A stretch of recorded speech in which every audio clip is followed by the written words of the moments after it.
Hello, everyone, and welcome to the Big Chill Podcast, Episode 4, The Harding Situation. All right, boys, so we're back at it again. How are we all doing? I mean, I can tell you I had a rough Tuesday with my bet. My hockey bet is officially done in a sweep already. And then to make matters worse, an hour later, I smashed my iPhone. So I'm down in the dumps from that. How are you guys doing? Sam, how's it going? All the better for hearing of your scenario. Well, but yeah, doing pretty good. Good news about Arsenal. Looks like Aubameyang's going to sign a contract, so I'm pretty happy about that. I think it sets Arsenal up for a couple of years, despite all the redundancies. Eddie, all good in Paris? Eddie, you can respond anytime now. Sorry. Yeah, no, I'm having a good week. I'm definitely not as bad of a week as Frank's, but you know, you got to give Frank credit because his hockey pick that was episode 1, right, where you gave those hockey picks. Yeah, it's like some of the first listener feedback that we've had is just talking about how bad his hockey picks were. So how many picks have you given? What's your over these what is this, our 4th podcast? No, so I just gave a fourfold of the play-in playoffs, the ones that I'm most confident in. And the first one, the New York Rangers got swept. And that was the one you were most confident about, right?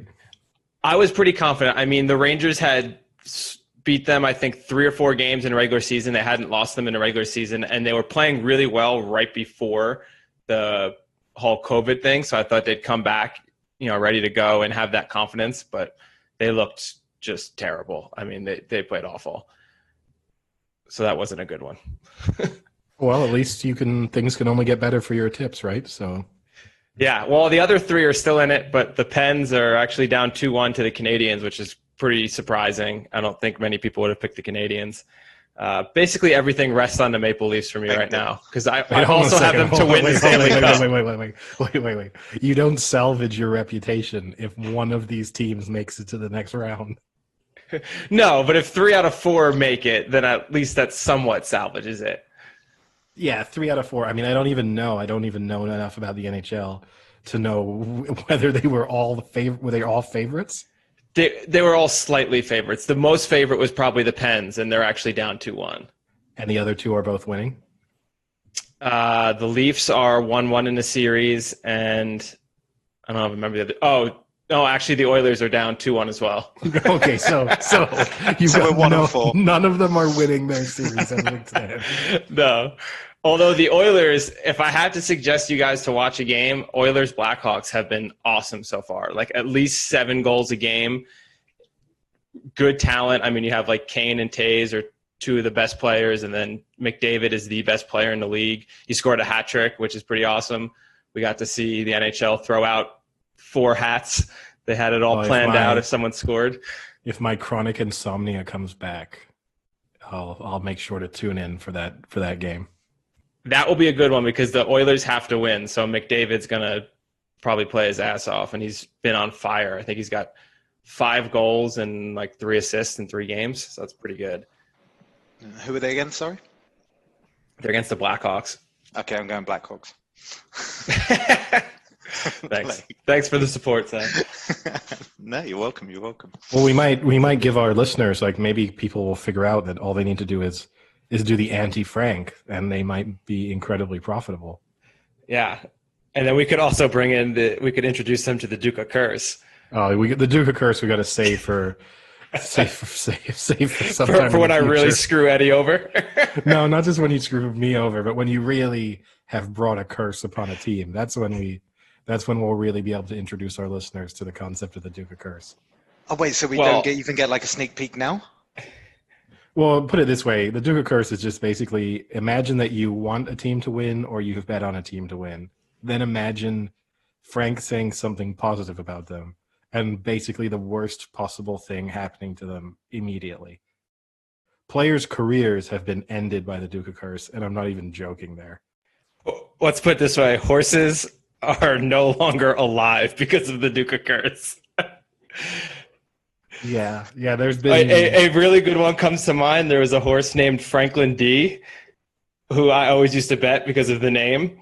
And then it ended up winning, I think, one of the major Ascot handicaps or Goodwood handicaps, one of the ones. And I bet on it and it won. I remember telling Eddie, like, oh, this horse, I'm going to bet this horse every time now. It's been winning. It's been winning. And then a month later, it died in training. It almost sounded like you made it happen. Yeah, he might be. I mean, it would be the only thing that would confidently explain exactly what's going on with the Duke of Curse, is if Frank is intentionally going out and murdering people or breaking kneecaps or doing something. And the other part of the Duke of Curse is the reverse aspect. So, for instance, I was in Toronto for 4 years and none of their teams ever did anything. And then the year I left, the Raptors win the NBA championship.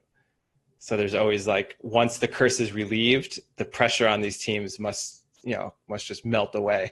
Oh yeah, for sure. No, it is true. It's actually one of those things, like wherever Frank has moved, those teams have become much worse. And whenever he's left, they've become instantly better.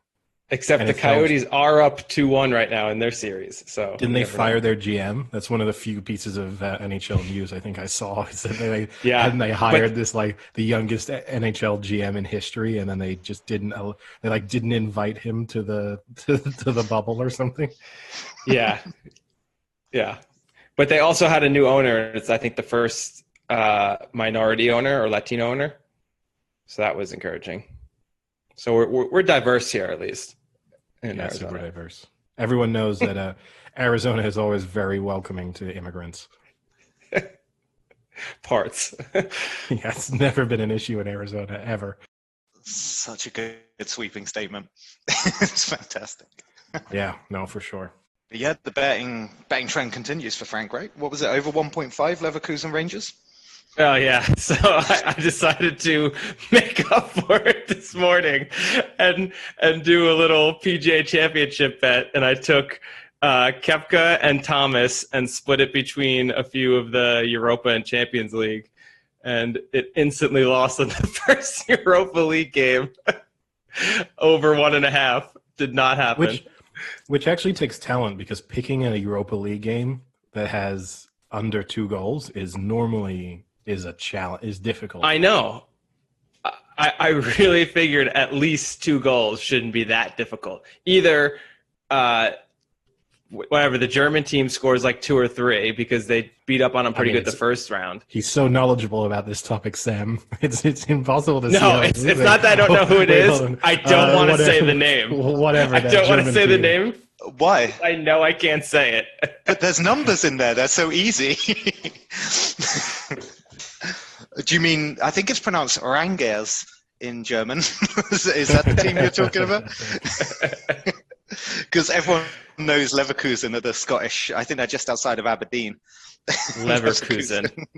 Yeah, exactly. I would have butchered Leverkusen. What would you have said? Leverkusen? Bayer Lederhosen?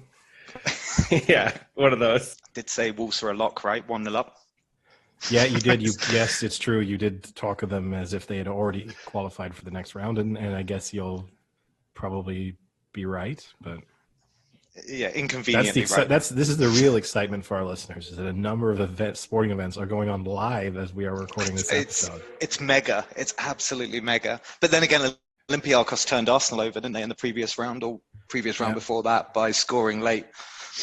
So I mean, few things are more exciting than recording a podcast while Europa League matches are being played and the first round of a golfing major is being played.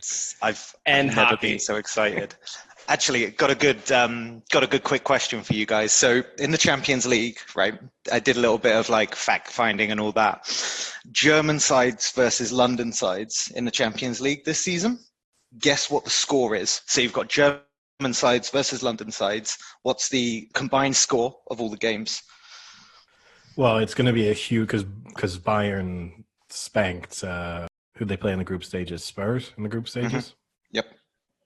Didn't I'll they say beat 12-3. I'll 12-3.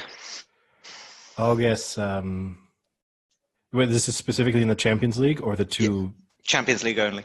I think it was, if I remember right, I think it was 6 games. I'll go 28-3. to 7. 28 goals. I mean, if I told you that one of the games was 7-2, you would probably start thinking high. So it's 17-3. All right. So I think it I was win. Bayern 7-2. I think there was a 3-0 Congratulations, return Frank. leg. I think it was Who knows 3-0 their return German leg. teams now?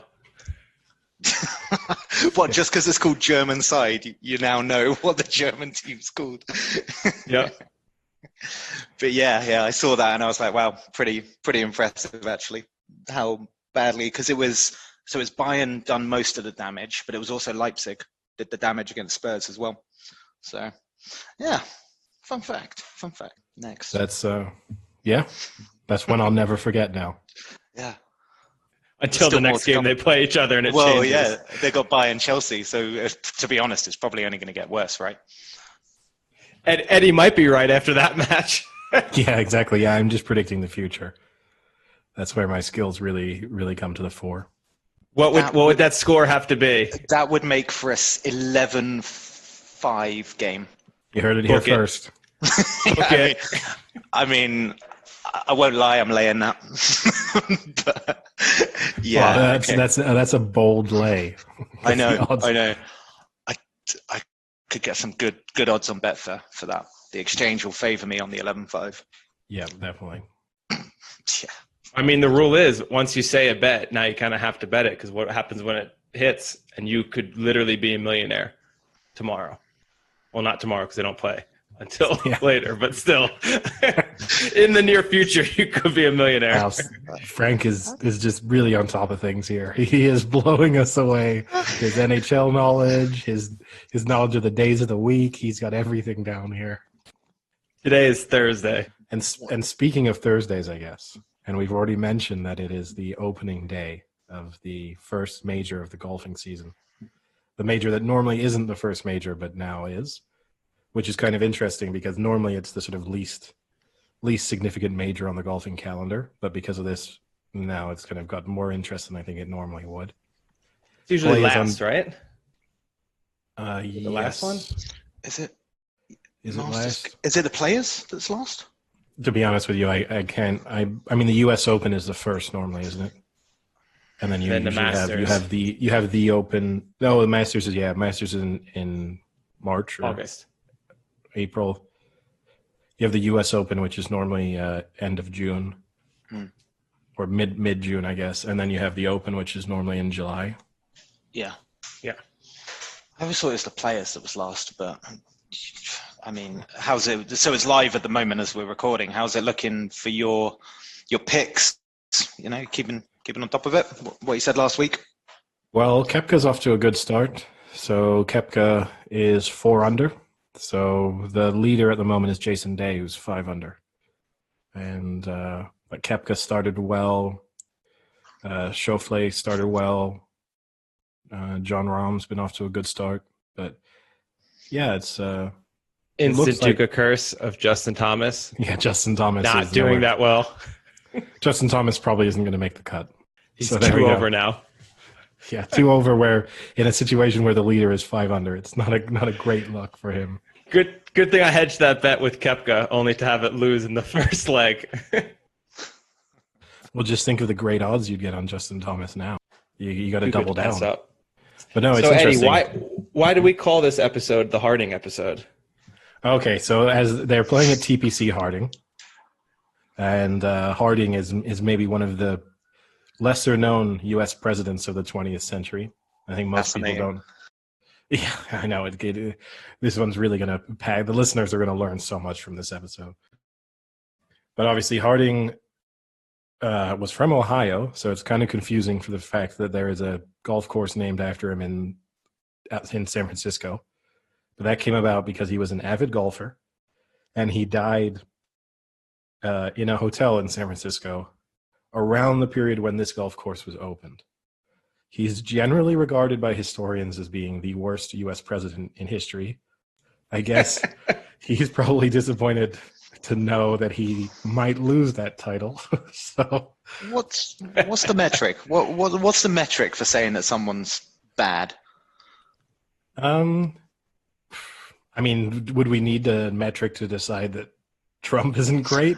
No, I mean, I guess because we live in the moment with Trump, like you can see on a daily level what makes Trump bad, like So the I think rhetoric, everything. Harding's administration was plagued by scandals, various scandals of different sorts. He was also obviously only a one-term president who died in office, so not great in terms of achieving things.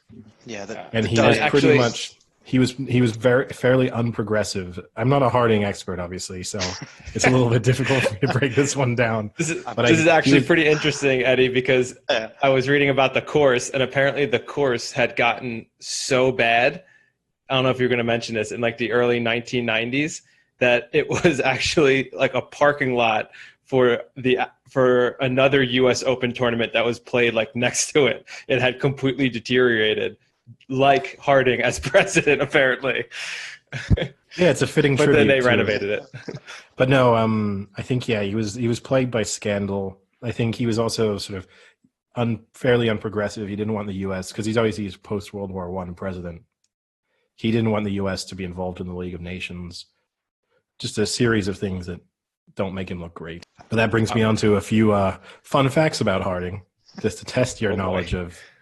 It's the excitement. I heard your like voice inflect upwards there. Oh, Like, I mean- oh, what a fantastic way to go into my Warren Harding. Yeah, so let's see. So All right, let's do this. So we'll do just first person to answer these ones. So one of the few things that Warren Harding is maybe well known for is the fact that he had a series of affairs, and one of his mistresses had to be paid off before he became president of the United States to try and keep her quiet. But 50 years after his presidency, all of those letters to his mistress were made public and put into the Library of Congress.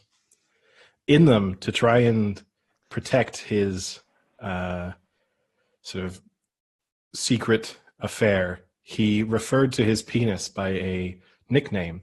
His nickname for his penis was the same as a nickname as a famous cartoon mouse. Mickey? He called his penis Mickey. He did not Mickey, another famous cartoon mouse. Wait. Wait. For clarification, did he name it after the cartoon character, or the cartoon character happened to be named after Harding's penis? Well, I don't think there's any connection between the names of the two. I don't think that whoever created this particular cartoon character was just a really big Harding sort of fan. It was like, when I create a cartoon, one of these characters is going to be named after Harding's Fievel? nickname. It is not Fievel. What? Wait, what? Fievel that Goes was- West. That's one of yeah, the that was best his movies favorite. ever. Yeah, whenever he would hit on a woman, he would always say that to her. See, that's the And it's a problem, though. decent I penis can't name, I think think. of post-World War One mouses, Well, because here's I the was thing is, thinking like I- Danger Mouse. Well, that would be another good one. I don't. My guess is that he Is it if I- Tom? I, Like Tom and Jerry? Yeah, well, that would if be only a good Tom show. is Tom the mouse in Tom and Jerry. I don't know. Oh, Jerry's the mouse. So did he? Okay, there we go. Did he call his penis Jerry? He did call his penis Jerry. Okay. I would encourage everyone to read the letters because the usage, the way he speaks about Jerry in this kind of weird third person, and the ways that Jerry wants to interact with his mistress, it's a real exposure to like 1920s sexting. It's quite bizarre. 1920 sexting. Brought to to you by use the one of my Libraries of favorite- Congress.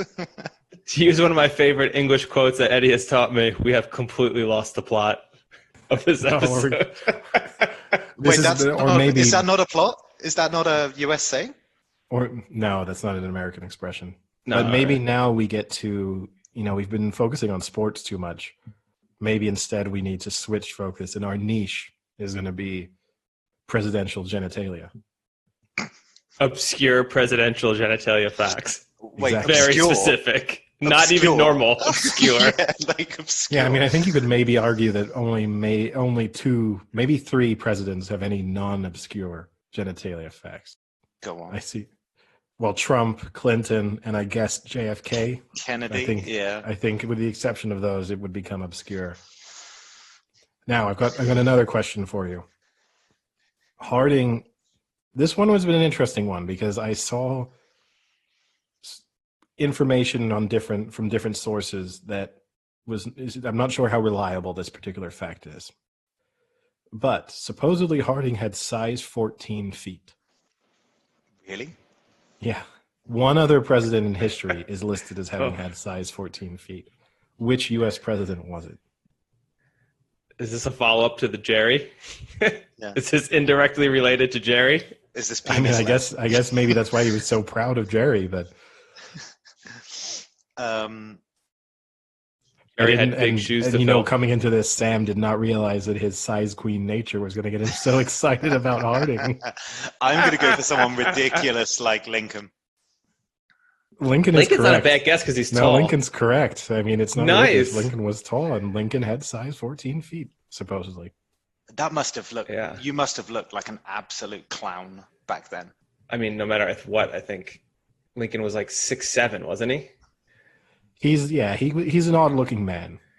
Yeah, and he was also a vampire slayer. He also supposedly had a really high.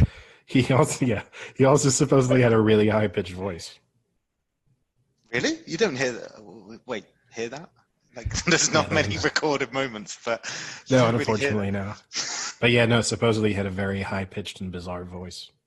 That was probably just one guy who really hated him that just really spread that rumor along. Yeah, exactly. Just a few Democrats at the time, just being like, "You seen that freak Lincoln with a high-pitched voice? No way he could be president." And the big feet. Look at him, God. They just pumped helium into his office all the time. Yeah. And then this will bring us on to our final Harding-related fact. So Harding, as I said, was one of the few things he was well known for was being a passionate golfer, and he also loved the outdoors. And so looking back through history, which U.S. golfer, I believe there have been 21 U.S. presidents who have played golf.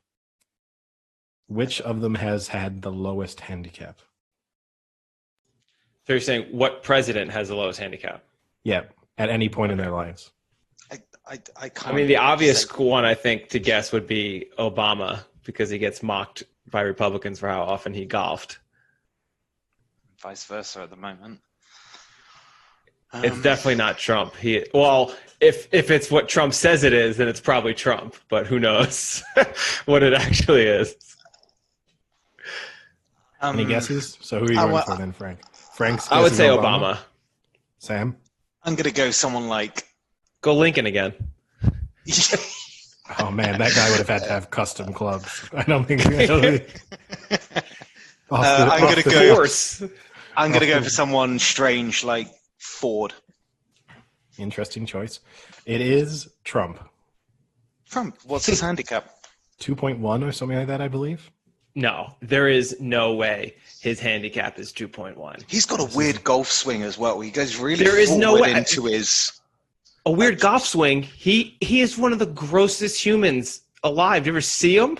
There's no way. I'm just talking about his golf swing. I have never seen.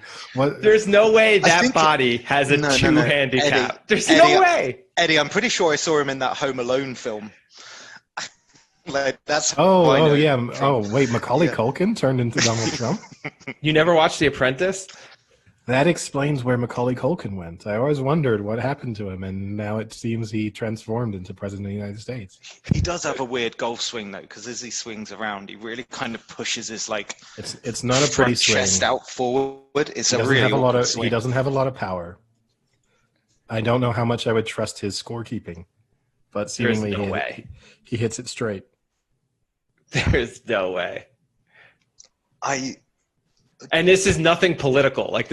This is purely for the fact that if you were to put him in front of me and say, Frank's a huge Trump supporter. The only thing he doesn't like about him is his golf game. Great. If Trump only had a better golf swing, I would vote for him.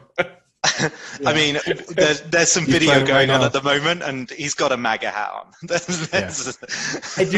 There's no way he's a 2 handicap. No way. If he's a 2 handicap, I am. What can you be like -20?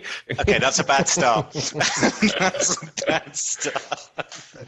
Okay, that surprises me though. Because I mean, what he owns, what is it, like Turnberry up in Scotland? And I remember hearing, apparently, like secretly, he was trying to get like the UK government to convince like the Department of Sport or whatever to make them have the US Open, the Open at Turnberry. So everyone knows he's a golfer, but that surprises me. That really surprises me. He plays a lot of golf. You'd think he would, The big key to having a low handicap is playing a lot, and he plays a lot. It's a good thing he doesn't have a very important job at the moment, right? Yeah, I mean, maybe you could argue keeping him on the golf course is for the best. So what would a 2 handicap like relate to? Like, what is he shooting on a normal day then? It means he's consistently shooting in the 70s. No way. And he's also like 70 years old. He's older than that, isn't he? 76, 77, something like that. He's actually 3 under in the golf at the moment. Yeah, he would win the Open. I can't wait till he transforms into like King Jong-un and he's suddenly like, President Donald Trump with a 19 under round in the opening round of the U.S. Open. Sadly, none of our television cameras picked it up, but we do know that he definitely did shoot 19 under. Did you ever see the videos of Putin playing hockey that came out last year? Yeah, those are pretty good people too. are just like letting him skate round. Yeah, and he keeps saying how he's a really good player, and then you see the video, and he can barely skate. He has this terrible shot, and the goalie just misses. And then he skates over the trips over the carpet that gets laid down at the end of the game. And all those people who rolled it are now dead. Wait, wow. Wait, when was this? I've not seen this video. Oh, just Google Putin hockey, and you'll see this video of him playing. And I think he's supposed to be playing against like ex-pros and stuff. Yeah, and it's just him very slowly skating with the puck. It looks like if you put me in a hockey game, honestly. I think that would be probably what I would look like. Can you skate at all? Can you skate at all? I can skate forwards. I can't skate backwards. Okay. I mean, he could skate, but not to the level of a competitive hockey game. I mean, I can skate forwards pretty quickly. I can't stop pretty quickly. Pretty quickly. I can't stop. I can't stop. you let the board or whatever the kind of round area. Yeah. Typically, just smack into that, right? Typically, the side of the rink is the only thing stopping me. What do you define as pretty quickly? Do you think you could beat Putin in a straight line? Based on this, yes. I would put myself as a heavy favorite. Can you skate faster than you can run? Yes. Really? Wow. Yeah. There's a lot of momentum with ice, though, right? Like, even if Eddie got to like a maximum velocity, he's going to keep going at that velocity. You have to remember, Frank, that in my life of having made very bizarre and poor purchases, which, I mean, will continue for the remainder of my life. One of the more bizarre things I've ever spent money on was a pair of land rollers, which were rollerblades that would have like they're inline in the sense that they're on the outside of your skate, but then they angle in so they're directly underneath you. And the back wheel what? is wait, what? The two wheels are positioned on the outside of your foot, but then they're angled. It's just two wheels. I think there's only two, yeah. And then they're much larger, and so then they're angled in underneath you. So they are still, the center of gravity is still underneath your foot. And then the back one is extremely big.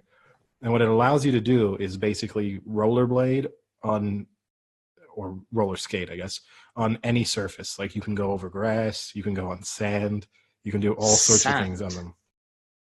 Yeah. The reason why I bought a pair of these was because the dog whisperer always wore them. That's whenever he'd go skating with his dogs. And at the time I was watching a lot of episodes of the dog whisperer, and I decided that I needed a pair, even though I didn't really skate. And so I have since looked these up, and I know what you're talking about. And I have lost a tremendous amount of respect for you. Not Eddie, only for the fact that you Eddie, bought was these, everything- but that you use these on a Yeah. regular basis. No. Regular basis would be extreme. That being said, buying them was then a real hassle because I was living in Paris and the company only shipped in the US. So I had to pay an extremely large amount of money to get them to Paris. It was a very poor purchase on my part. What was your mental state like at the moment during moment? this? Because no, not the moment. Like at this time, what was your mental state like? Because you're sat in Paris buying these skates whilst watching tons of the Dog Whisperer. It just doesn't seem like you. It sounds like something's gone wrong. I would say it was maybe the happiest time period in my life. You know, Really? What more could you want? I had the disposable income to buy stupid rollerblades, Cocaine, and I had enough free time to be watching unlimited episodes of The Dog Whisperer. I mean, I'd take that right now.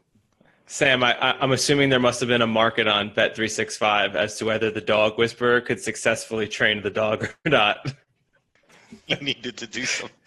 But if you really want to know, I still own these. They are at my parents' house. Could you take a photo, or could you get your parents to take a photo? I can try and bring them back at some point. Here, Sam, here's what they look like. Did you see now it? need to no. I need to see you in these skating. I want to see you in these as well. Skating. What? It's like a really small weird wheelchair. I mean, a wheelchair for your feet. You could describe. Hold on a second. You could say that about any rollerblade. No, but they're kind of like if Victorian Britain had come up with roller skates and like penny farthing them. Oh no, yeah. It's the penny farthing. Undoubtedly, it's the penny farthing of rollerblading. I will accept that. Are they quite a new thing? Well, I mean, I don't think they're anything. I bought mine 15 years ago, so I wouldn't say that they're a new thing. No. Wait, now that Eddie mentioned it, I want to click this link as I'm sharing it to you all. Skate like the Dog Whisperer. It's the tagline for buying these skates. You see, they know it. Did you make this Pinterest? Hook, line, and sinker. Have you so well designed this podcast that you've led us down this path that you knew we were going to go on this link and you created this prior to it? Sorry, I forgot that this episode of the podcast is brought to you by Land Rollers. Ever wanted to skate like the Dog Whisperer? Now you can. Say I didn't want to, Eddie, so we went to landscape. Do you ever remember putting this into a blog? As a dog owner, I must admit, I really enjoy watching Cesar Millan, the Dog Whisperer. I'm not saying I agree with everything he does, but I do. See, I wouldn't even make a joke about the fact that I didn't agree with everything Cesar Millan did. So that is definitely not one of my blogs. But no, I'm willing. Look, at some point in the future, if the listeners really push for it, maybe I'll put those back on and you know, knock the dust off them and go for a skate. How about this? No, I got it. When we go to the Ark and we do like a live podcast from the Ark. Oh, that's an interesting question. Who's quicker over 5 furlongs? Me and my Land Rollers, or the Land Rollers, or a navel? Because that's the beauty of Land Rollers. You can skate on grass. You just see a navel coming down the home stretch, and here comes Eddie behind him, just zipping away. I can imagine like some hilarious photo finish where like they're trying to do the shot, and just at the back of that on like the stand side, it's just Eddie like powering over like a runner in the 100 meters. Well, see, this would be my advantage, right? I would just hold on to one of their tails. This? So if it's the Ark, okay. I just hold on to one of their tails for the first mile and 3 furlongs. I've got great momentum heading down the straight. I let go, I whip around that horse, and then just pump like crazy, and I'm there. Frank, you know he's doing that to Gaieth because of our money. Oh yeah, exactly. I'll just drag Gaiath back. You're gonna ruin Gaia for us. That's fantastic. Actually, I'm really happy. I now have that knowledge of your land roller skates. Well, maybe That you know has to we've. be the most loser thing I've ever heard you admit to. That's possible. I'm not saying I'm proud of it. I don't totally regret them, but What do you not regret about them? you know, I got out. I wore them. I hadn't skated in a long time. I will say I mostly skated in an underground car park because I didn't want people to see me. I mean, was this on your own? Yeah, oh yeah, by myself. No, there was no way I was going skating with other people. Did you do any sort of like montage, like kind of Footloose style, with Yeah, like the no, I having did the... film myself. If I did film myself, and then you know, clip all of my best moves together and put music behind it. I'd play it, but we'd have copyright infringements. I'm excited for this. Wow. No, I'm good. But now, you know, we've got Frank's top 5. We've got Sam's corner. I guess now my little running bit will be me sharing purchases that I probably should regret but don't. Regrettable purchases of Edward Hewitt. Embarrassing purchases. Fantastic. You know what? I'm not embarrassed by them. You know, it's just part of who I am. You know, without those land rollers, who knows who I'd be today.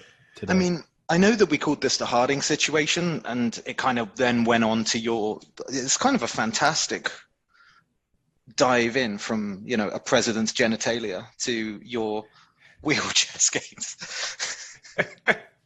I'm more embarrassed that Eddie admitted to wearing those than that we mentioned Harding's genitalia.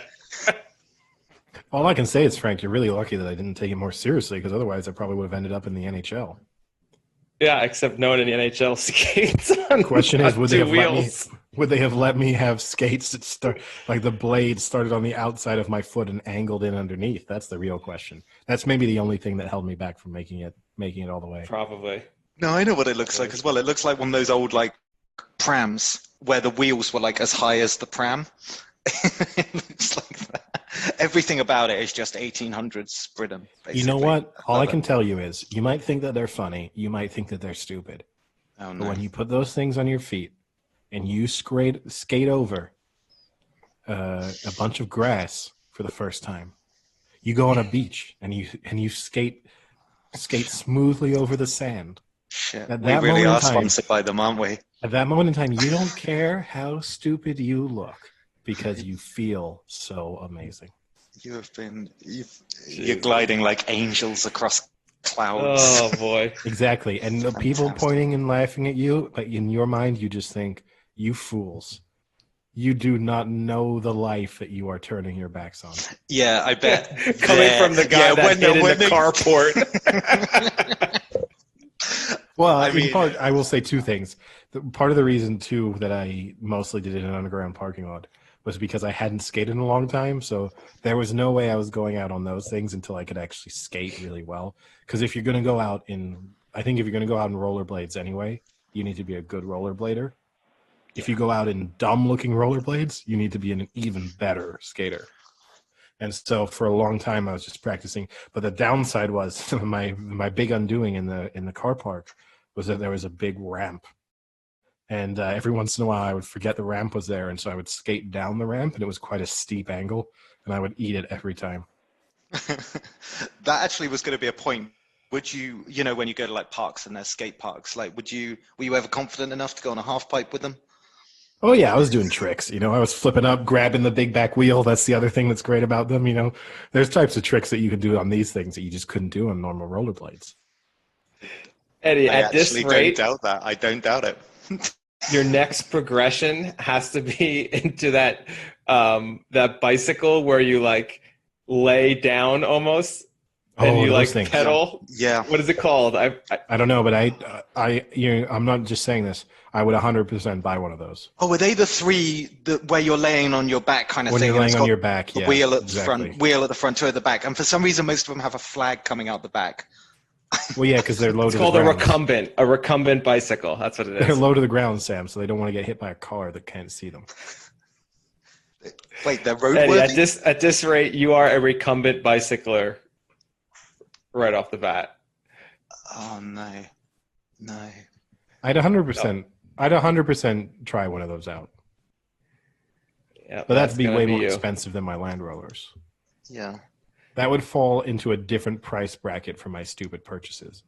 My stupid purchases have to be like 400 or less. Wait, did you say 400 because that's how much the skates cost? I think the skates Oh cost God, me. no. I think to get No. them to Europe, I think they cost me about 320 euros. Eddie, come on. Because That's when he turned to gambling. I think they were something Oh, like dear. 150 euros for the actual to buy them. Then I think they charged me another like 80 euros to ship them, something ridiculous like that. And then I got hit by the import tax. So yeah, it was an expensive old purchase. So they probably worked out to about, I don't know, 10 euros a skate. See, when wow, okay. No, that's great. Actually, I've really enjoyed this podcast. I think we can just call it. Yeah, don't worry though. I've got more to share. I've got more to share, and there'll be more. You know, like if the right ad pops up in front of me when I'm surfing the internet, who knows what I'll do. Well, So, I'll tell you now what. that you've done your segment, why don't we go to my top 5 segment and see your knowledge? Go for it. Top All right. 5 modes of recreational transport. Number 1, Land Rover. So I was going to do top 5 golf movies, but unfortunately there really are only 5 good golf movies. So there's not much to that. So instead, I'll give you the choice. Out of interest, what are your 5 good golf movies? So Caddyshack, Happy Gilmore, The Greatest Game Ever Played, Legend of Bagger Vance, and Tin Cup? Tin Cup. Yep. I don't think I know any others. There's a Byron Jones. Bobby Jones? Bobby Jones. Why did I say Byron Jones? There's a Bobby Jones, like, not a documentary, but like biopic about his life. But I mean, that was okay. I couldn't really think of any others, so I forfeited that top 5. All right. I guess picking what would be your favorite golf movie would be debatable. Do you go comedy or do you go more serious? Yeah, I mean, for me, Happy Gilmore would be my favorite one, in the sense that whilst the others are fine, I'm not a huge. It's probably also just my age. So, like, I watched Happy Gilmore at the perfect age to watch Happy Gilmore All the time. Yeah. We grew up with Happy Gilmore. Yeah, so like nostalgia would take over in terms of picking the one, whereas like Caddyshack has no real nostalgic value to me. Yeah, I would choose Happy Gilmore over Caddyshack, but I do love Tin Cup. Whenever Tin Cup's on, I feel like slightly will start watching it just because I just really, really enjoy that movie. And I'm a huge Matt Damon fan, so Legend of Bagger Vance always gets a shout out. Terrible movie. But instead, I'll give you the choice. Would you rather do top 5 golfers for overall major victories or overall PGA Tour wins? I feel like overall PGA Tour wins would be harder. Okay, so you want to do majors. I feel like overall major victories, I would definitely get, like, the top 2 are obvious, right? So, yeah, can you get the order? Can you get all 5 in order? So Jack Nicklaus is 1. Yep. Tiger Woods is 2. Yes. 3 Palmer? gets tricky. Who? Arnold Palmer? Arnold Palmer could be up there. He's 7th, tied for 7th. Okay. How many wins does number 3 have? 11. My hint would be he's in one of the movies, or he's portrayed in one of the movies that I mentioned of a top 5. Oh, Bobby Jones? No. He's in Legend of Bagger Vance? No, he's in The Greatest Game Ever Played. I've never seen that movie. Yeah. Oh, man. Shia LaBeouf? Come on. Naming more actors doesn't mean I've watched it. Well, I take it back then. Obviously, my Shia LaBeouf. well, no, yeah, I take it back. How could I not see a movie with Shia LaBeouf in it? But also, I have to take it back. I thought I could easily name the top 5, and seemingly I cannot. But no, hit us with the PGA. Just the PGA Championship? It's just the PGA Championship. I thought it was like PGA Tour wins you were asking. Yeah. No, it is. Okay, so I'll give you the top 5 for major championships. Nicholas Woods, Walter Hagen is number 3. And then Ben Hogan and then Gary Player are tied for 4th. Okay. Okay, and now PGA. So it's overall PGA wins here, right? Most PGA Tour wins. Now, you should be able to get the first 2 because they're mentioned very often right now. I mean, number 1 must be Tiger Woods. He is tied with this person. That's why it's always mentioned. Is this person a current golfer? No. And is it Jack Nicklaus? Yeah, I'd say Jack Nicklaus. Jack Nicklaus is number 3. Is it Arnold Palmer? Arnold Palmer is number 5. Is it Ben Hogan? Ben Hogan is number 4. Gary Player. So you've now gotten 3, 4, and 5. And tied for 1. And tied for 1. What era did this player play in? He played in the same era as Ben Hogan, I believe. So early. Do you want his nickname? Would that help? Nickname, no, but maybe initial. S. Oh, Sam Snead. Sam Snead. For some reason, I was actually going to go Steve Strickler. The Slammer, a.k.a. the long ball hitter from West Virginia. Wait, that's just quite literal, isn't it? The long ball hitter from West Virginia. I mean, I guess if you say that in the right way, it rhymes. It rhymes, yeah. And so then it's good. But if you say it the way Frank said it, where it's just the long ball hitter from West Virginia, it doesn't not quite so catchy. Whoa! I bet that rolled off the tongue with all the chants. Well, I've got, and then I'll bring us back onto the current PGA Championship in a way as my final little quiz question for you guys. Obviously, coming into this one, all the talk this season has been around the increased length of golfers. Who was the first golfer to average over 300 yards on their drive using their driver on the PGA Tour for a season? Is it the long ball hitter from West Virginia? No, and that would have been amazing. Is it John Daly? It is John Daly, 1997. Nice. Absolute hero. Sam is on fire. He's buzzing today. Doing okay. Speaking of which, did you see DeChambeau when he was talking about the course? No DeChambeau talk. No. But to be fair, we're talking about big hitters, and it just made me laugh because he basically came out and he's like, I think this course today looks good for, the boomers, the big hitters out there. And it's like, are you just talking about yourself now to just kind of improve? Well, I think the thing is, right, it's a relatively straightforward course. Bombers, sorry. And it's not tremendously long, but supposedly there's patches of the rough that are really tough. So if you are going to miss the fairway, you might get punished. Yeah, did you see Ian Poulter put up that cool video on Twitter where was he wearing quirky pants? Yeah, he definitely was, and a quirky shirt. Oh my God, they're pink. But he took he has so much just personality. 2 balls.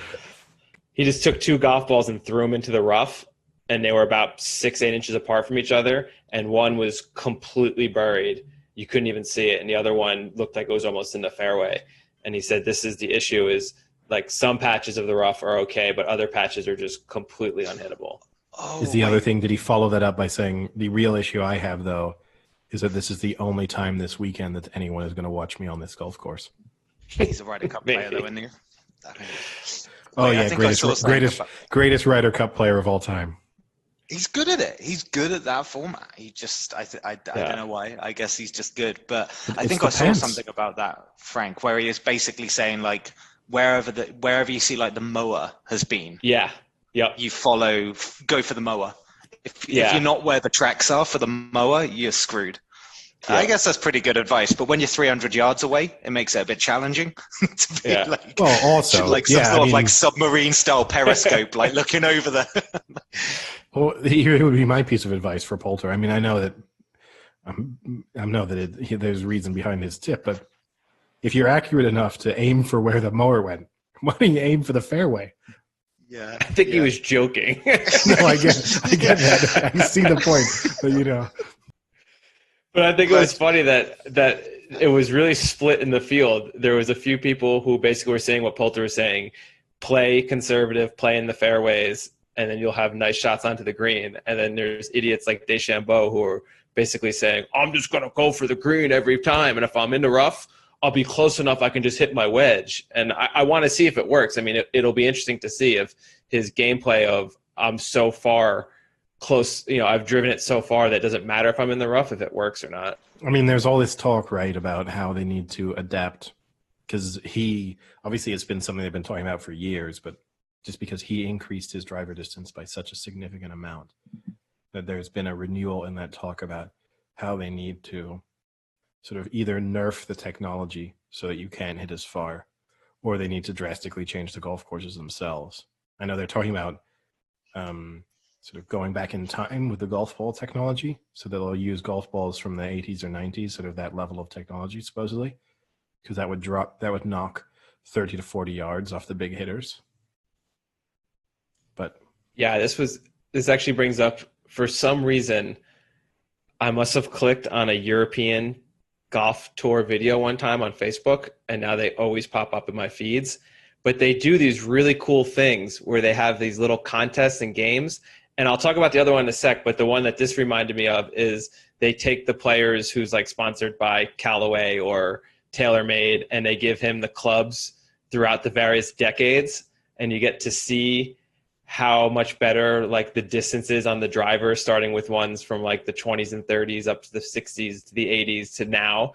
And it's so funny. Like there's a few times where they'll just not miss the ball, but just completely F it up and hit it like 30 yards, like a little scorcher or something like that. So that's really cool. But the other one that's better that they do is they pick a par 3 and they have to try and get on the green with every club in the bag.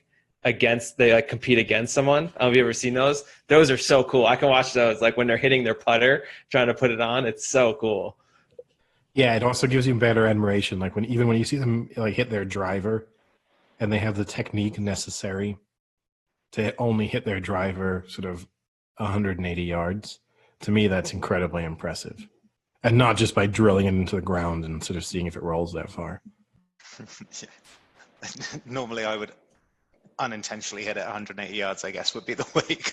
I mean, I've topped it downhill.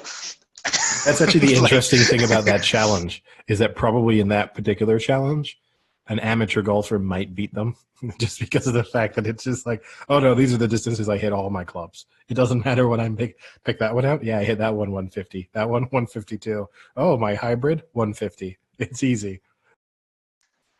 Yeah. So John Daly cool one to watch. Did you see? So John Daly actually withdrew from this tournament because of COVID fears. So he's got the nickname Long John, and I didn't know that. Were the COVID fears were that he was a super carrier and he was just going to infect everyone?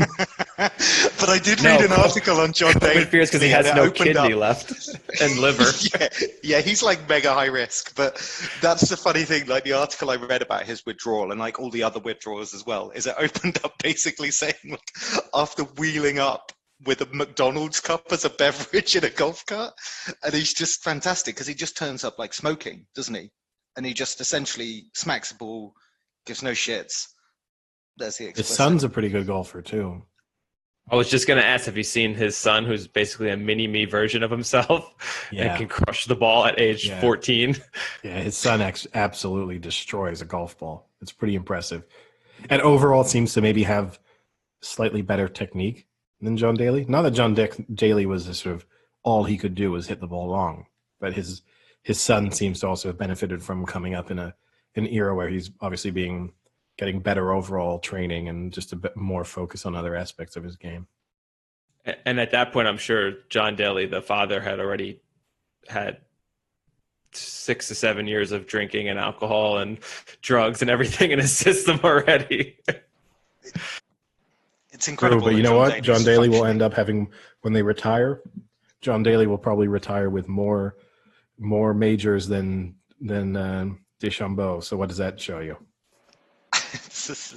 That DeChambeau's an asshole. Yeah. I mean, remember at one point, like a decade or ago, John Daly had a golf game as well. So, on the Xbox 360 or whatever. So he was up there with the Tiger Woods echelons of gaming. Well, I think you could argue that in the 90s, John Daly was the most, until Tiger Woods came around, John Daly was the most famous golfer. He was just a character, wasn't he? Like, he was very I think that definitely added identifiable, to it. or cavalier, I guess, would be. Like, he broke a mold at the time. Yeah, and in the same way that Tiger Woods obviously popularized golf with a sort of a different demographic, John Daly also did that. Which was like, oh, you live on a trailer park? You should watch golf.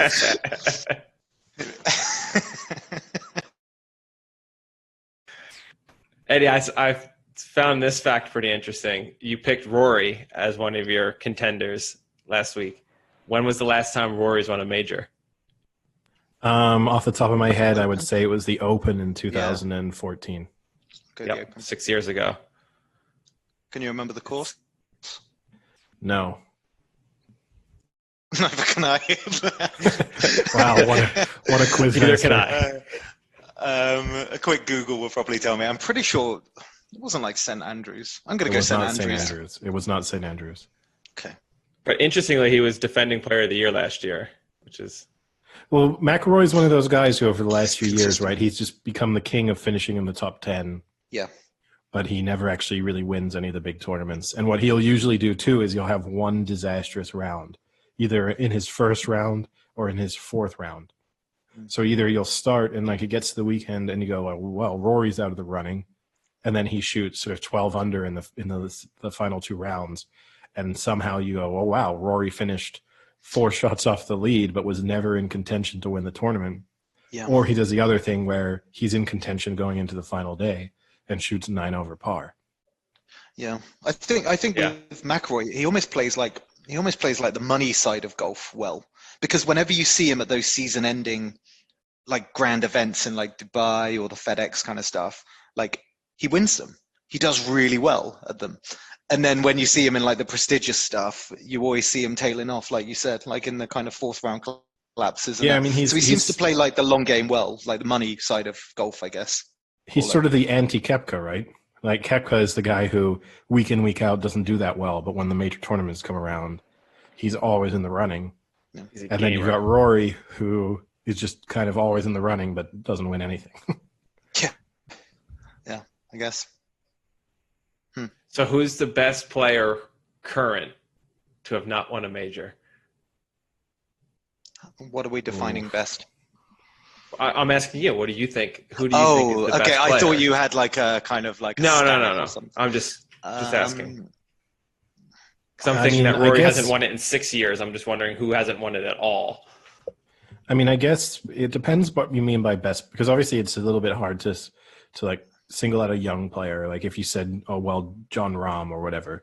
But when you're picking someone in the beginning stages of their career, it seems that doesn't seem right. I guess the best player in a way is Lee Westwood, because Lee Westwood at this point probably will never win a major. Yeah. So he'll be in that category when he retires of greatest players to have never won a major. What about like Jim Furyk? Has he won a major? I don't think he has. Pretty sure Jim Furyk's won a major. Yeah, he has. Furyk's won. Yeah. What about like? Lee Westwood has finished in the top 3 of each major, but never won it. Westwood's a really good That hurts. candidate. What about? What about Ricky Fowler? He's got a long time ahead of him, right? Fowler might be the argument for sort of best current player to have never won one. Yeah. I guess that would be fair of a player who's played a significant number of years, because again, there's players who are better players than him probably at the moment, but who are at an earlier stage in their career. So to start throwing them into that category in their very early 20s, like I think to kind of be in that discussion, in my mind, you need to be 26, 27 or older. Yeah. So you've had at least 5 full years of playing majors and never winning. So you say if the threshold is you need to have played in 20 majors. So Ricky Fowler has 5 total PGA victories. Does that seem like a lot to you or a little? To me, I feel like he should have more. I would have guessed significally more than 5. I would have guessed more. I would have said he had at least 10. Yeah, I would have guessed significantly more. That's pretty crazy. He's only got 5 victories. And he finished second in the Masters a few years ago. But yeah, I was just thinking that, considering Rory hasn't won in 6 years. I couldn't believe that when I saw that. I thought it was I remember that Open win, but I didn't think it was that long ago. Yeah. That's why kind of shocked me. What's more surprising for you? The fact that Ricky Fowler only has 5 PGA Tour victories, or the fact that the MLB season is still going? Wait, what? Oh, That could just be the ongoing joke of the podcast that they're still playing baseball. What? There's still games and they're still playing. Yeah, they're still playing. Did you see how the reason why the Cardinals they all went to a casino? No, I didn't see this. How did I miss this? Yeah, they all went to a casino. They had a night out at a casino. They broke like every rule basically, and that's why. To me, that's the reason why I become even less optimistic about the NFL season, because there is a team based in Las Vegas. What are the chances that either the Raiders or every team going to play against the Raiders doesn't go and do something stupid while they're in Vegas? I mean, these people get paid so much money to be sensible in a way. Like it actually kind of boggles the mind that they would. So you feel like you should probably just, if I was the MLB, I'd be like, right, you broke the rules, you're out. You're out of the league. Done. The thing that's crazy to me is, why isn't the MLB putting on events for these players so they don't have to go to a casino? Like the thing the NBA got right, is that they've put them in an environment, take away even the bubble, but they've put them in an environment in which you can just have a lot of fun, even if you can't do exactly what you want to do, but you have a great life. So if I were running Major League Baseball, it'd be like, okay, we're going to do, there is going to be an isolated casino for you to go to. Like there's one blackjack dealer. There's a roulette table. We'll put on a poker game for you. So you guys can go and do that if you want, but you're going to do it in a safe environment. And we'll cover the cost of that would be the interesting thing if a player wins $54 million off of the MLB. Yeah.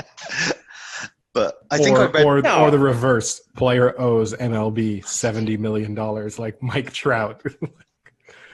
I'm sure they can work out something with the casino though as well. That the casino. I mean, if you've ever been to casinos, there's tons of little rooms and things like that. They could just section off a room that only the players go into. They go through like a back entrance, kind of avoid everyone and go in and play. Wouldn't be that difficult. You would think so. I just can't believe they'd ever get to a point where they could do that. I mean, that's a lot of people you're rounding up. What's a baseball team? The Cardinals. Well, they didn't all go, just to be clear. They didn't. Not every single one of them went. Just a lot of them. Was it 13 of them? Yeah, probably. Yeah. But that I mean, you would just kick them out, wouldn't you? You'd just say, right, season over, you idiots. I also saw they are stuck in Milwaukee. That's where they are at the moment. Is that a punishment? That hurts. Yeah. That really hurts. But to me, that's never been. Sounds like a punishment. Even worse is that they're stuck in a hotel in Milwaukee, which is famous for being one of the most haunted hotels in the United States. No way. Yeah, no, really? It's true. Yeah. Are you sure they didn't just say all of Milwaukee is haunted? No, because I know there's two hotels that I think, well, at least that Major League Sports teams stay in regularly that are haunted, because it's the hotel a lot of them stay at in Oklahoma City when they go and play the Thunder, and there's this one hotel that's famously haunted, and to the extent that like players hate staying there, multiple players report hearing things and stuff in the night, and this one in Milwaukee is also supposedly haunted, and to the degree that, for example, in the article I was reading, they said that Yadier Molina, when he was playing, refused to stay in that hotel So he would pay for his own separate hotel room so that he could stay elsewhere whenever the team played in Milwaukee. Like, why do they maintain this relationship with these haunted hotels? I think in the case of the Thunder, I think it's the, if not one of the, if not the nicest hotels in Oklahoma City. And I think in the case of the Milwaukee hotel too, when you see pictures of it, it looks like a really nice hotel built in the early 20th century. It has which is probably why people think it's haunted. Yeah, It's and I'm sure a few people have died there or whatever. I think the story behind the Oklahoma City hotel is that either a woman threw her baby out of the window at one point, or she jumped out of it with holding something along those lines, and those details might be off. But I think the haunting is something about a baby, a mother, a window, and falling. Yeah, but supposedly you can hear people routinely wake up in the night and hear the baby crying. Oh God. And I know this too because I know, to bring up my favorite, our biggest competitor, Bill Simmons. Bill Simmons stayed in this hotel for a few nights when the Thunder were in the NBA Finals, and he was working for ESPN. And even he said he woke up a couple times in the night and could distinctly hear a baby crying. Is it at all plausible that there could have been a baby crying? I don't think so. I think it was very clearly this kind of haunting sound of a baby crying. I mean, look, I don't believe in. Have you ever stayed in a haunted hotel, Eddie? I have never stayed in. As far as I know, I've never stayed in a haunted hotel. I don't believe in ghosts. That being said, if a hotel was really famously haunted, I don't know if I'd want to be trapped in it. Well, you fulfill trapped is a loose term. Yeah, it would be like one of those. The players can't, if they leave, they're going to be shot on sight. Oh, I think they're basically not allowed out of their rooms at the moment. I saw one of the players has taken his mat because he still wants to. One of the relief pitchers, he still wants to be able to basically throw a bullpen session, basically. So he's taken his mattress off. During the day, he'll take his mattress off his bed and he'll place it against the wall, so that he can throw pitches into the wall. Or is he trying to kill all the ghosts in this room? Yeah, that's the other thing. Or are people sleeping in other rooms being like, oh, in the middle of the night I hear this really weird thumping noise. The hotel must be haunted. It's Susie with her axe chopping off people's heads. Yeah, chopping away at my wall trying to get in all night, every 15 seconds. Thump. Thump. Yeah, that's weird. Like, if I was the commission, I would be like, okay, players don't seem to have a problem. Or is it like the local team that almost gets to decide the hotel, and there's some sort of they get an advantage because they know that the place is haunted and they're going to jitter out the other team? Or no, I would imagine that the visiting team arranges their hotel. The only thing I don't know in the instance, something as complicated as baseball, I don't know if they basically have to have a sort of MLB hotel, just because of it would be a year, baseball season. They're going to have a team there, probably on average 2 or 3 times a week almost. So you'd basically need this kind of standing reservation with the hotel that they need, whatever it is, 60 rooms. So you're probably pretty limited as to what your options are, particularly when I guess when you're going to New York or something. No, you probably got a ton of things to choose from. But when you do go to some of these smaller cities, probably not a lot of options. They wouldn't do very well in the UK, right? Everything's haunted here. Everything's old and Victorian. It wouldn't do very well. So does that mean it's haunted just because it's old? Yeah, that seemingly is the way, right? You never see I guess in the UK, you never see a Premier Inn. People saying it's haunted. I don't know what equivalent you have in the US of a kind of like a Holiday Inn. Like a Holiday Inn? No one's going to be like, oh, it's from the 1970s. I would disagree with you there, Sam, because I think that Premier Inns probably are haunted, but not by ghosts. Just by horrible experiences of what people have done.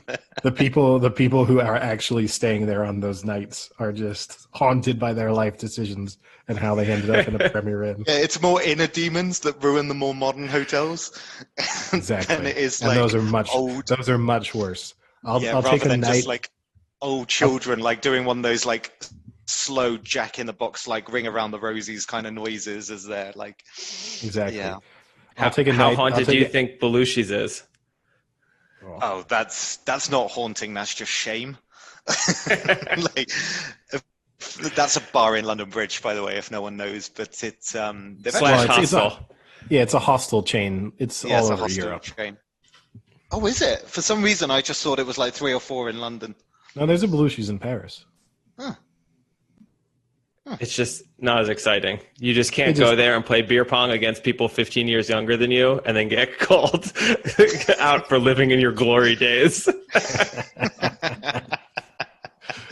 If you ever want to feel, if any of our listeners ever want to pick me up, just go to Belushi's on a weekday night, play some beer pong. Nothing will cheer you up more. Tuesday is usually the A game night. Wasn't Europa League on that night to bring this all full circle? No, it was the Copa America. Oh, yeah, Copa America. That's right. Frank, if it makes you feel any better about Europa League, only one game went over 1.5 tonight. That's impressive. It was at Sevilla-Roma. Yeah, the other 2 finished 1-0. Well, the other 3. I also had that one over 1.5 as well. Fantastic. I had those 2. Sevilla it wasn't over 1.5 until you told me. Yeah. And then you told me, and they just added a goal. It was crazy. But yeah, Wolves lock, right? Yeah, it's going to be an interesting next round of the Europa League. That's for sure. I mean, it's all set up. It's, you have to say it's between Inter United on the face of things. But I'm just looking forward to Jesse Lingard's United career ending. Where's that come from? I don't know. Jesse Lingard's one of those weird players, right? Because he looks and behaves as if he's 22. But he's in your mind, you kind of think, oh, Jesse Lingard, one of sort of up and coming English players. But he's 27. Wait, you're going to blow my mind. How old is he? It's like 28. He's 27, 28. Really? Well, because he came into the England, because I think it kind of relates to the England situation, right? Because he came into the fold when all the young players were coming in as well. So he's almost kind of molded himself with these like 21, 22-year-old players. I thought 27. He was like a year. I thought he was a year older than Rashford. He's 27. He turns 28 in December. Wow. It's also just because he likes making like TikTok videos and stuff. So yeah, he acts like a child. Yeah. Socially. So speaking of which, I watched this. It was like a crib style video of Marcus Rashford's house. And the more things I see, I'm not a United supporter, but the more things you see involving Marcus Rashford, the more it makes me like him. Obviously, he did the good work in the summertime of regarding school lunches. Yeah. But then watching his this tour of his house, he's like kind of looking through his fridge and stuff. And then he had this small wine fridge because obviously he's bought this nice house. So his kitchen had what is clearly supposed to be a wine fridge. It's just, like racks like there, but it was just filled with bottles of Coke. And and the guy going around is like, this is supposed to be for wine, right? And Marcus Rashford was like, yeah, but I really like Coke. It was just like, it was the way it was like such a yeah. This is my way of saying he's got a horrible drug habit. It was just kilos of cocaine all over the place. We've discussed it before, though. I mean, he seems like a pretty genuine person, and he doesn't seem like your stereotypical. He's a very honest footballer. Goal scoring Premier League player. He seems like a nice person. Very down to earth, really nice. Yeah. No, he seems to have his head on straight and stuff. He seems like a nice, and hopefully it's a good sign for the England team because, I mean, that was the thing going back to 2018. It was the first time in a long time that the England team was genuinely likable, and hopefully Marcus Rashford can kind of keep that going, and that he can be part of that generation that keeps the England players thinking about things the right way and doing things the right way and interacting with the press in the right way and stuff. And I'm not saying that's a one-way transaction because the press also has to behave themselves. But I was Greenwood. How does he seem? Great. You don't hear a lot about Greenwood, to be honest. He doesn't talk a lot at the moment, so it's kind of hard to judge him. But he's not. I haven't seen too much of him. You hear the reports coming out about what he's like in training and things, which is just that he's a really good player. But I don't actually see him in a lot of interviews or appearing on television very often. Yeah.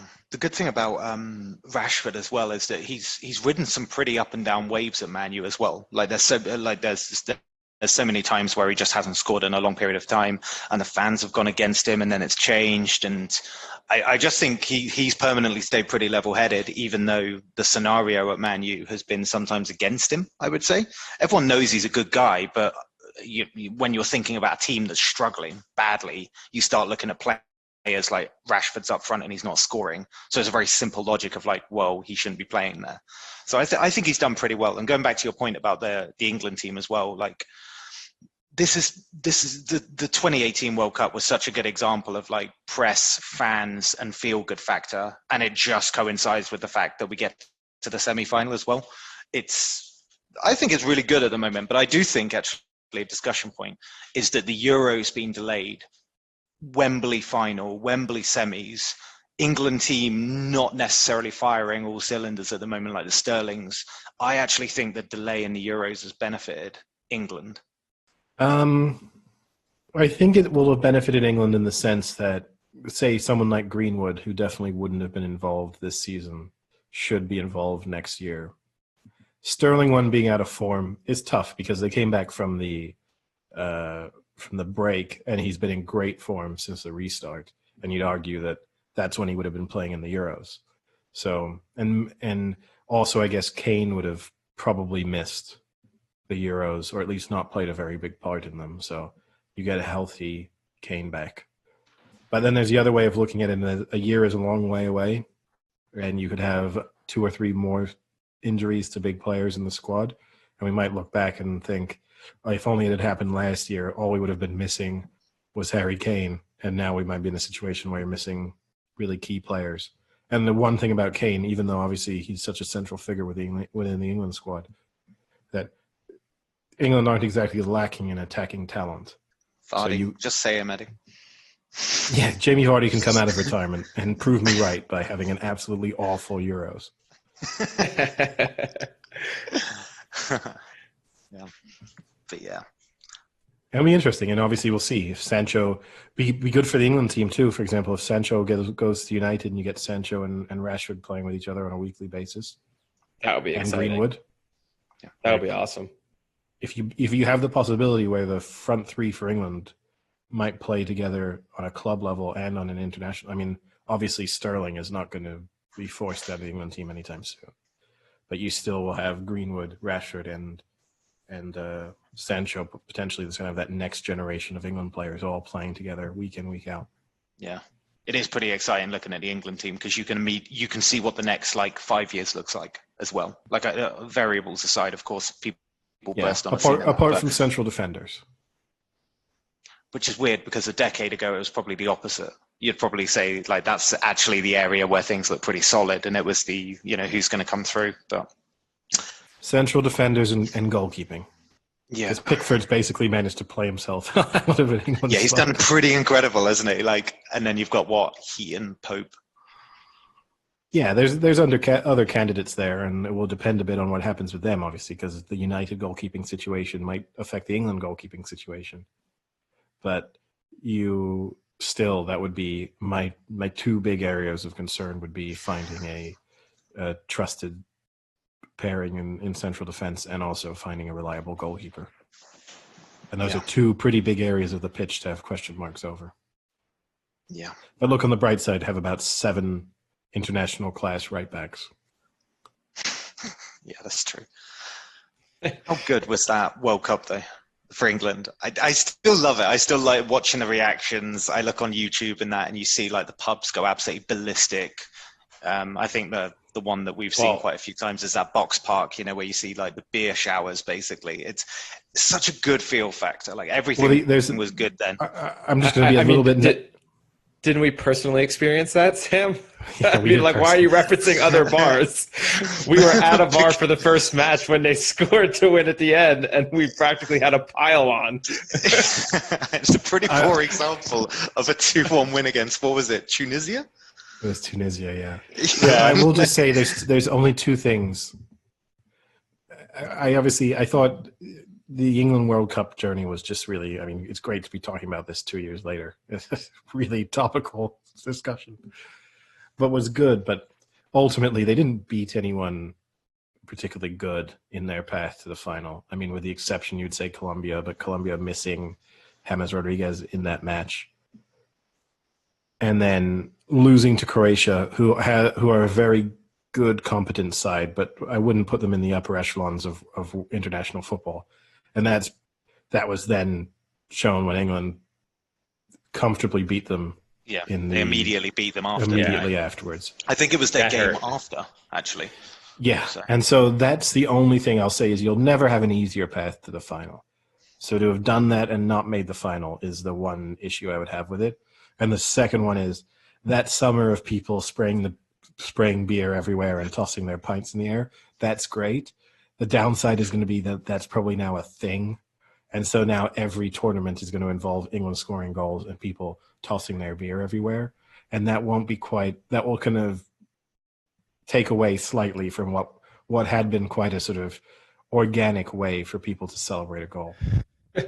Such a downer. Yeah, I know. That's what I'm here for.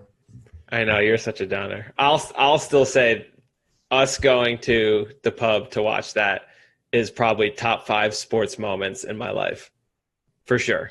And I understand it was just Tunisia and it wasn't a big game, but just being in England watching an English World Cup match and having them win in a fashion that they did at the end was super exciting. And having like just the atmosphere and everything. I think the other thing too, for all of you who were there who had never been through that before, is it was a match that perfectly encapsulated the experience of supporting. Yeah, for sure. Which is kind of everyone super optimistic and excited before the match kicked off. England scored relatively early. Everyone starts to think, wow, how good are we? It's our year. Here we go. Then it's coming 1-1. home. It's coming home. Then it's 1-1 and everyone starts to think, oh God. And then the match drags on and everyone just goes, here's this familiar feeling all over again.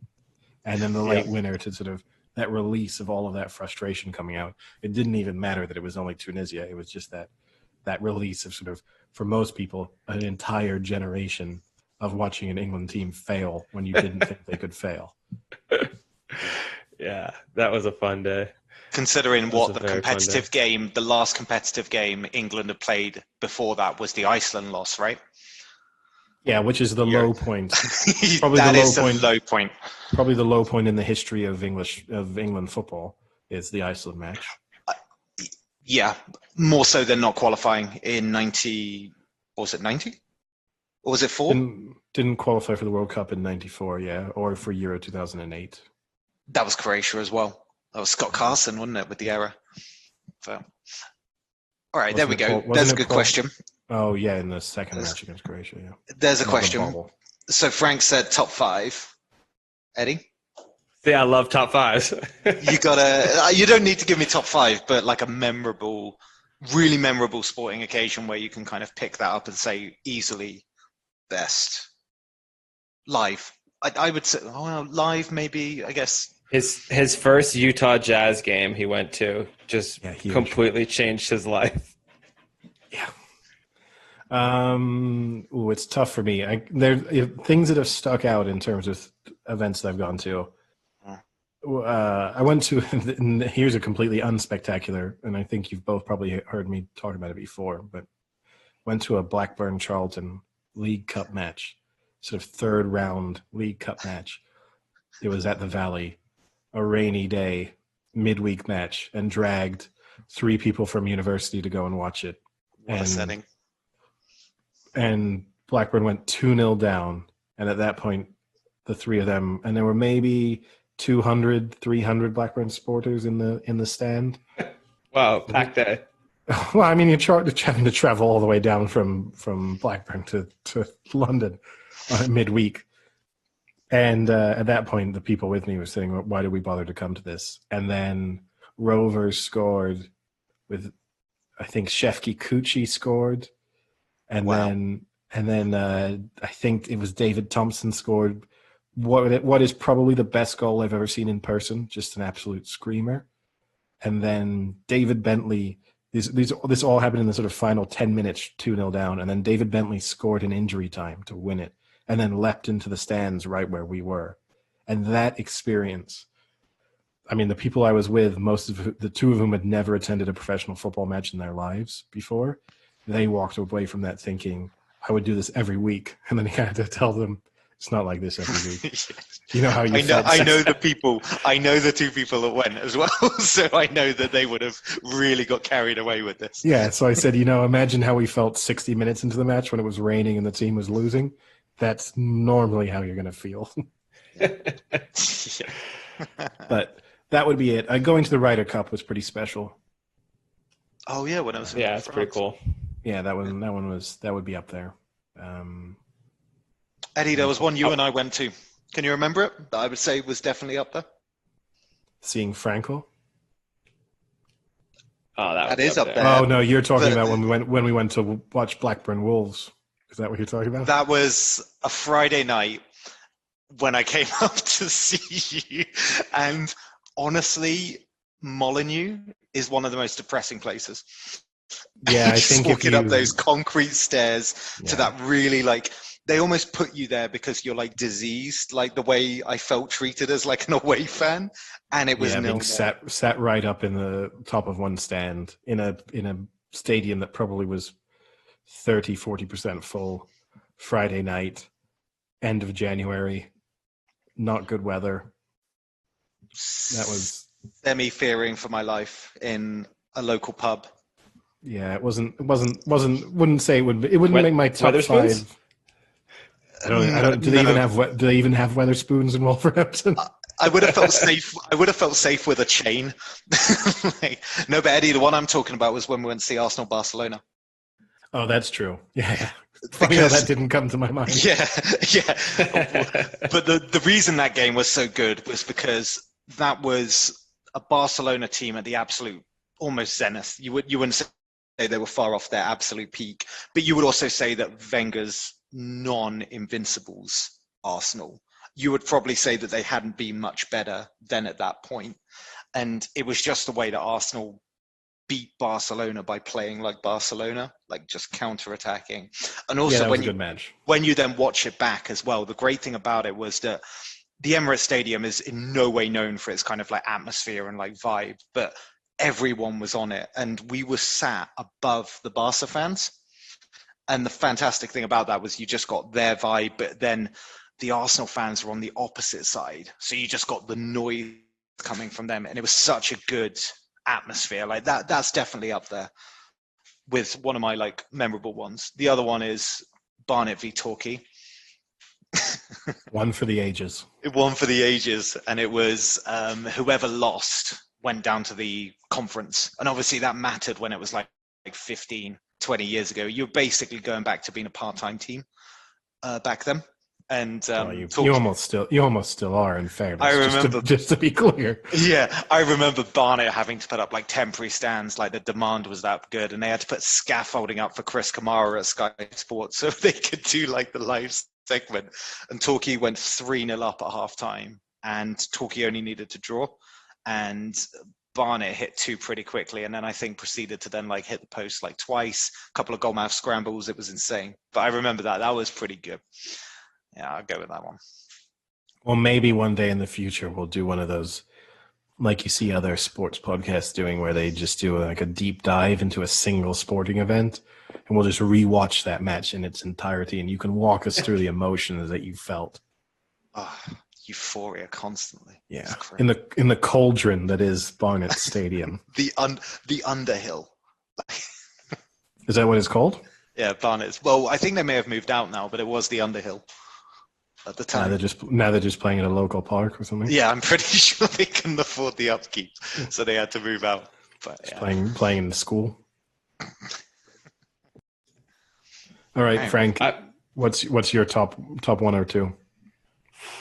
I've had a few decent ones. So I've been lucky that my parents had season tickets to the Giants. So I used to go to a lot of their games, and they were decent for a stretch. And the one Giants game that I'll never forget was NFC Championship. They beat the Vikings 41-0, just absolutely demolished them. And I'll never forget, because we had tickets in the corner, and it was a fullback. one of the fullbacks for the Giants, Greg Camella. This is Always be random, but I worried. know that. Always be worried when Frank says he'll never forget, and then immediately, oh Yeah. shit, what was he called? Well, I don't even know. Like, Greg Camella is so old school. He made this awesome, like, his back was to us, and he like turned around and caught this ball right on the front corner of the end zone. That made it like 21-0 or something like that. And then Randy Moss got demolished in the end zone that we were by, and he was hurt for a little bit, and people were just booing him as he like wouldn't get up for a good 2 minutes, and then eventually got up. But that was cool. 41-0 in an NFC Championship game is just fun when you're, on the way to the Super Bowl, just crushing a team. That one was probably up there. And then obviously going to Penn State with 107,000 people in a stadium is pretty memorable. And the time they played Ohio State, and it was the first ever whiteout at the stadium where everyone just wore white. So the entire stadium was just white, and it was a night game. So it was really cool looking. And they beat Ohio State, who I think at the time were probably like top 5.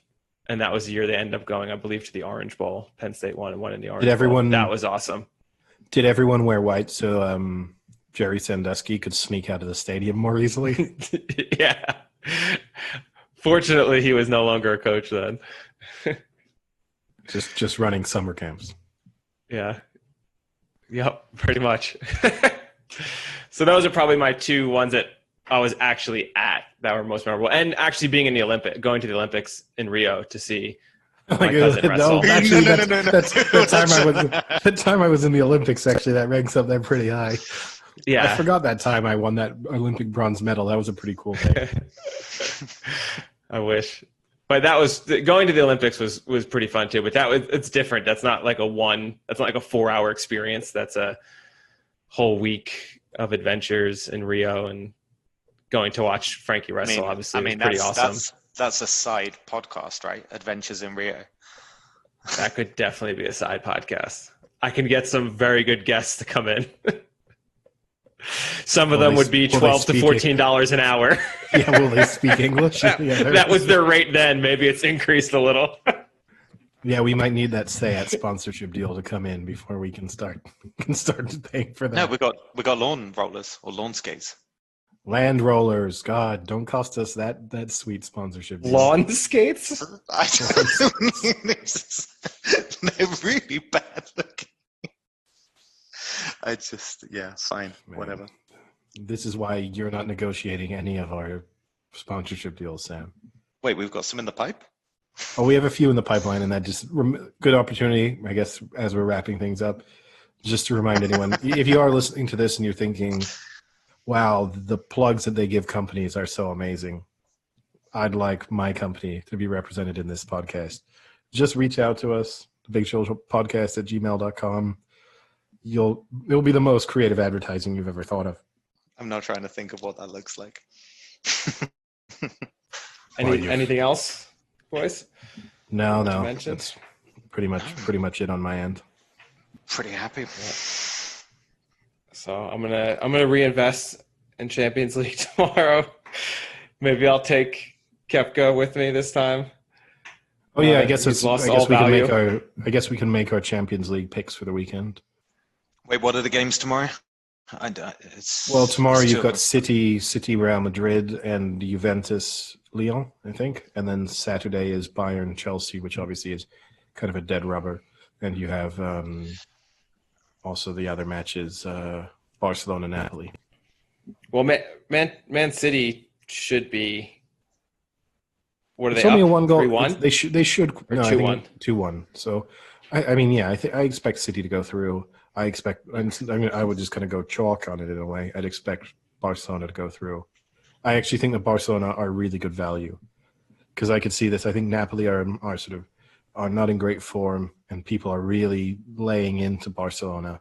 And I think it would be really typical that they now go out and beat Napoli 4 or 5-0, and then everyone says, trouble, what trouble? Look at Messi is still the best player on earth, and they still have Suarez, and they still have Griezmann, and now everyone will get convinced themselves that actually Barcelona are the best team around, and then Barcelona will get knocked out in the semis. You heard it here first. I'd probably take Juve to qualify. rather than Juve to win. I think you probably get pretty good value. Well, you get better value than them just winning the game. Probably City to win the game. Tough No, for I think them. it's the Tough, opposite. It's the tough for them opposite, to I think. yeah, tough for them to qualify without winning.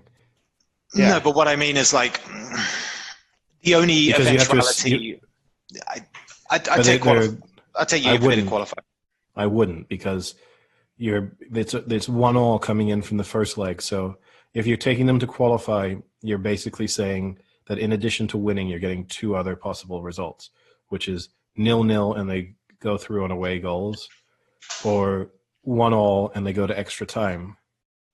So you're really, if you think they're going to qualify, you're basically saying you think they're going to win. You get better value. So I'm going to take Juve to qualify. I'll take Man City just to win outright because I think that's pretty good. I think you're right about Barca. I think 8-13 is pretty crazy for a game they actually have to do something in as well. They've also, I I will say that price keeps shortening all the time, because at the beginning of last week, you were getting nearly evens offered in some places. So I think it's one of those things, which is to be expected with Barcelona, because a lot of people who aren't even following their struggles in La Liga will now be looking ahead to the Champions League fixtures and thinking, oh, that's Barcelona against Napoli. Obviously, Barcelona will win. And then, yeah, I completely agree. I see 8-13. I think that's pretty good value regardless. And then I'd probably take, to be honest, Bayern Munich crush London sides at the moment. I think they'll just crush them again. So I'll probably take Bayern handicap like -1. But are they going to play? That's what always scares me. Like, they can just lose. It doesn't matter. Draw 1-1. It doesn't matter. I'd stay away from the Bayern Chelsea match. You could maybe talk me into Love it. maybe over in the goals if you wanted to do over God. 1.5 or over 2.5. I love it. Kept so quiet during your tips, just being absolutely discombobulated by yours there. Well, we got to disagree with each other or agree. Yeah. So I'm taking Bayern -1, Juve to qualify, City outright, Barcelona outright. Pays about City 9 to win 1. outright? Yeah, pays 9-1.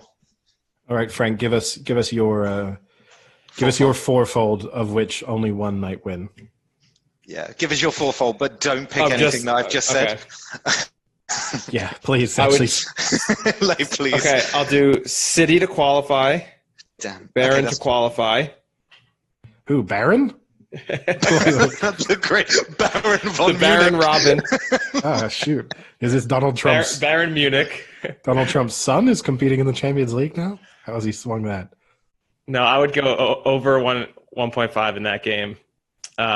City. I'll take City to win. I trust Eddie. I Juve think to Sam qual- chose But to stay away. not me in the identical. No, not you, Sam. No. No one trusts you. Sam, the way you said it just didn't fill me with Sam, confidence. you told me Rangers had a shot. They couldn't even put up one freaking goal. Such All I a huge needed was amount of one goal. sarcasm in a team that's 3-1 down. Just one goal. Oh, dear. Yeah, and then All right. that'll be interesting, because next week's, I think that's the nice thing about Champions League football being back, is that the sort of next round of fixtures is going to be a really interesting one. Yeah. And so that's going to be good. Good stuff. Good fun. Learned a lot about Eddie. Learned a lot about me. Learned a lot about President Harding. And I Jerry. completely forgot that was at the start of this podcast. No. Fantastic. Hopefully, our listeners pay more attention. Oh, come on. You say that. We didn't get to bring up the only golf match we've had together. Oh, You guys tried to skip it. Your Yeah. embarrassment on the mini golf course where I demolished the field. hold on a second. You did not demolish the King field. Kong. I won by like 3 strokes. No, you won by, I think, 2 strokes. Wait, I was think this it was in- 3. Was this in And Greenwich? I also want to say, if you win by 3 strokes, you have not demolished the field. In mini golf? No, because you can have one hole with 7 and you're back in it. That's much more likely in mini golf than it is in a real game of golf. But when you're only takes 2 shots to get it in, 3 is a pretty substantial lead. Well, I'll tell you what. This is what our listeners can really look forward to. In the future, this is the mini golf course near the O2 Arena in London. We will have a rematch at some point in the near future. We'll film it. We'll put it on YouTube. Maybe they'll even. I'm so confident I might even do the round of mini golf in my land rollers. I'll still win. Eddie, I remember that, and let's just bring out the word. Like, I remember the undulations of that mini golf being crazy. Huge Oh my undulations. God, the undulations. And there's a road nearby. Like I also want to say, the one thing I do really remember is sinking a huge putt, so I didn't finish last. And that's No. the final hole. There was a battle for second. Oh, There was a playoff hole for second. Oh yeah, and at we the finished end. we finished second thanks to that huge putt. Yeah, Yeah. I remember. And that's all the fans will really remember. No one remembers the No. winner. They just remember that. The They replay remember a would be- trier. The replay would be of that putt. They'd be like, "You remember the 2018 mini putt championships and some mini golf championships?" And someone say, "I remember that one putt in the playoff." That's it. I think you're Who going to say, won? I remember Frank demolishing the field. Who won? It'd be like some King Kong wannabe. Glad that stuck.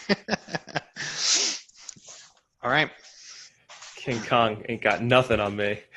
Yeah, I knew that was going to come. I knew that was the only thing that probably held that up was you trying to figure out exactly what the quote was. Well, you know what makes it difficult is I've never seen Training Day. Wow, that's probably the only reason. That's the real insight into how your memory and your brain works. So Yeah. you can remember the things from something you've never seen. But if it was just, hey, remember that thing we did yesterday? Nope. I'm like Memento, the movie Memento, but in reverse. I mean, no. I'm sorry. I'm leaving it there. That's fantastic. It's just, you want to take All us right. out, Frank? So, yeah, be sure to listen to us on Apple Podcasts, one away from being on Spotify, and you guys can catch up. So if you are listening on Spotify, you already know we're on Spotify. Or if you really love the podcast, so if you've been really enjoying the first 4 episodes and it's going to be on episode 5, we'll put us on Spotify. At that moment, why not go back, listen to them all again on Spotify? Maybe we've buried a few Easter eggs in the Spotify version, so there'll be 1 or 2 differences. Who knows? Maybe the ad reads are going to be slightly different. So just listen to them all again. Yeah. Or we've Don't just forget got to something. rate. We got something subliminal just in the background of our podcast. Oh yeah, Like for the episode. it's true. If you play this podcast backwards, it will encourage you to murder your parents. Great. Great. Don't forget Okay, to subscribe, fantastic. to rate, follow us on Instagram. Eddie, what's our handle on Instagram and then Twitter? I just think it's the Big Chill Podcast, I believe, Great. on both. All right. Well, we'll see how those bets turn out, and talk to you boys later. Yeah. Cheerio.